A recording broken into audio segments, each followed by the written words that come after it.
The locksmith laughed so hard he nearly dropped his drill when I told him why I needed a new deadbolt.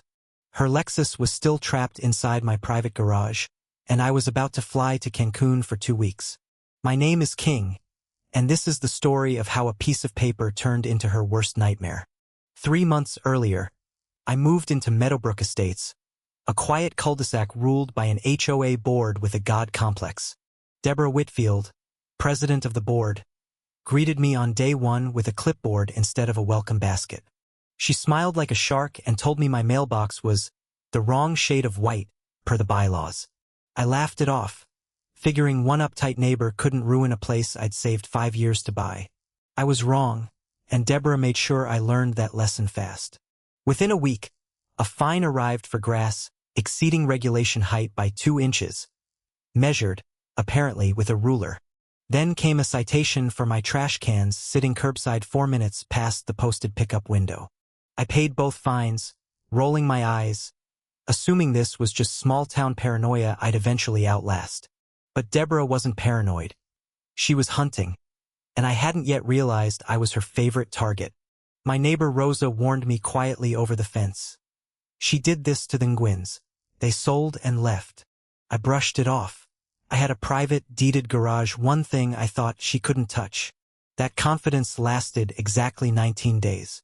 I came home from a night shift to find a silver Lexus SUV parked inside my locked garage. Deborah's Lexus. Her explanation: guest parking overflowed, and your garage was simply available. Available. As if my deeded, paid-for property was a public rest stop for her convenience. I demanded she move it immediately. She smiled and said she'd get to it eventually. That night, I noticed something strange. A folder Rosa had slipped under my door, thick with old HOA meeting minutes. Buried in page 14, Deborah had voted herself a board discretion fund. Nobody else remembered approving. A twist worth filing away, though I didn't yet know how big it would become.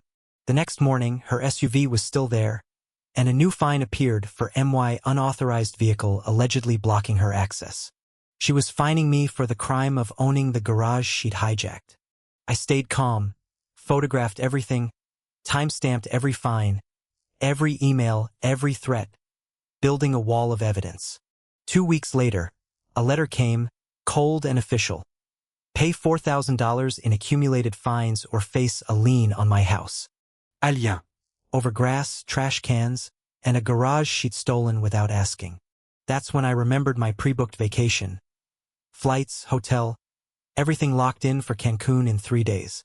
And her Lexus was still sitting in my garage, keys nowhere in sight, like she owned the place. So I made a decision that would haunt Deborah Whitfield for months. I called the locksmith and changed every lock. Then I packed my bags, texted her a single line, "Enjoy the garage. I'll be back in 2 weeks," and left. While I sipped piña coladas on a beach, Deborah discovered her car was sealed inside a fortress she couldn't open. She called the police, screaming about theft, until the officer checked the deed and found the garage was legally mine. Rosa sent me updates. Deborah tried a locksmith, a lawyer, even the fire department, all turned away by simple property law. Meanwhile, the folder Rosa gave me led me to a forensic accountant who specialized in HOA fraud cases. The discretion fund wasn't small. Deborah had quietly funneled over $60,000 of resident fines into a personal account for 3 years. Every unfair citation, every ruler-measured lawn, every threatened lien had been funding her renovated kitchen and a boat. I filed a formal complaint with the state HOA regulatory board the day I landed back home. 2 weeks after that, auditors arrived, subpoenas in hand, and Deborah's calm mask finally cracked in front of everyone. At the emergency meeting, residents who'd silently paid unjust fines for years finally spoke up, one after another. The board voted her out unanimously. The county filed embezzlement charges, and my lien was dismissed as retaliatory harassment.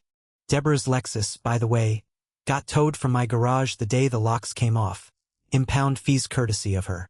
I stood in my driveway watching the tow truck pull away, finally exhaling for the first time in months. Justice doesn't always knock. Sometimes it just needs one locked door and a plane ticket.